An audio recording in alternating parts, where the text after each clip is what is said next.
Hello everyone, I'm Kuya Drix and now we're here again for our new artworks. So guys, before we start, I just want to share you something na nangyari sa akin last week.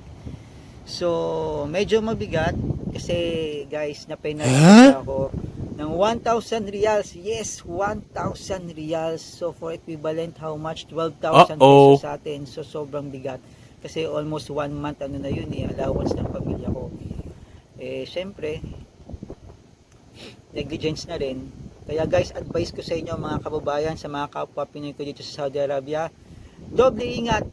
Just make sure suot nyo ng maayos yung face mask nyo pag lalabas, o kung ayaw nyo magsuot ng face mask, wag na kayong lumabas. So guys, kasi mahirap. And one more thing, hindi ko lang kung paano yung babayaran, pero isa lang ang ano dyan, hindi ako makakalabas sa Saudi Arabia hindi babayaran kasi naka-record na yon. Siyempre, tuloy ang buhay, good vibes lang. So connected with that, gagawa tayo ng isang artworks na makakatulong para cover up ang lungkot na nararamdaman ko. So samahan niyo ako ngayon sa ating panibagong artwork. So let's go guys!